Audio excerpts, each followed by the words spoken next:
नमस्ते नमस्कार साथीहरू, स्वागत छ तपाईहरुको यो मिठो ब्लगमा। के तपाईहरु सन्चै हुनुहुन्छ?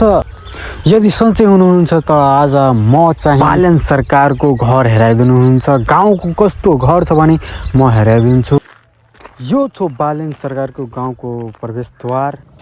यहाँबाट करिब 2-3 किलोमिटर टाढा छ र तपाईहरुलाई छिट्टै नै हेराइदिन्छु कि बालेन सरकारको पुर्खौली जमिन कति रहेको छ। यो चाहिँ मेरो सुमित भाइ र उहाँ हुनुहुन्छ मेरो अङ्कल। म तीनैजना गइरहेको छु बालेन सरकारको घरतिर। अब हामीहरू पुगिहाल्यौं बालेन सरकारको घरमा। चाहिँ हेरौँ कस्तो छ बालेन सरकारको घर। केही मिनेटमा हामीहरू पुग्ने वाला छौँ बालेन सरकारको घरमा। अब केही मिनेटमा हामीहरू पुग्ने वाला छौँ। यो बाटो नै छ यो बालेन सरकारको घरतिर जाने। अब हामीहरू पुगिसक्यौ एक डाँडा गाउँपालिकामा। तपाईहरु भन्नुहुन्थ्यो कि बालेन सरकारको घर जानुहुन्छ तर तपाईँ एक डाँडा गाउँपालिका पुगिसक्यो। तर होइन, यही हो चाहिँ बालेन सरकारको घर। चाहिँ रेन्टमा लिएको छ यो गाउँपालिकाले यो घर। यो चाहिँ बालेन सरकारको पुर्खौली जमिन र घर छ। यो मान्छे हुनुहुन्छ यसै गाउँको, चाहिँ यसैले गाइड गरिरहेको छ कि कति जमिन छ, पुर्खौली कति जमिन रहेको छ। र अङ्कलले भनिरहेको छ कि यो जमिन तपाईहरु जति पनि हेरिरहेका छौ भने यो बालेन सरकारकै नै हो र जहाँसम्म हेर्दा पनि बालेन सरकारको जमिन नै हो। यो अङ्कलले भनिरहेको छ कि यो जमिनहरू बालेन सरकारको पुर्खौली जमिन नै हो।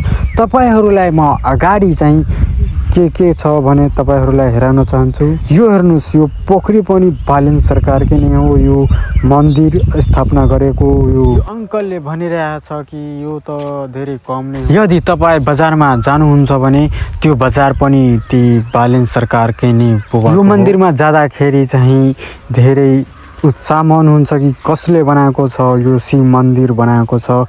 बालेन सरकारको बुवाले बनाउनुहुन्छ यो मन्दिर। यो अगाडिपट्टिको चाहिँ जाने बाटो हेराइरहेको छौँ कि भित्री गाउँपालिकामा कसरी जाने। चाहिँ यही नै हो यो घर नै थियो पहिला।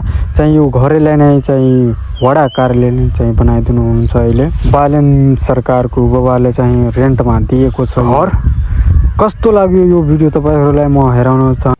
हामीहरू तीनैजनाले चाहिँ बालेन सरकारको घर हेराइदिएका छौँ। चाहिँ वीरेन्द्र कापर युट्युब च्यानल छ भने सर्च गर्नुहोला र यो फुल भिडियो हेर्नुहोला। हामीहरू बालेन सरकारको घर कस्तो छ छैन भने यो बालेन सरकारको घरमा चाहिँ गाउँपालिका आएको कसरी छ भने तपाईहरुले त्यही पनि भन्न चाहेको छु। यो पनि हेर्नुहोस्, यो माथिबाट चाहिँ ड्रोन उडिआएको छ।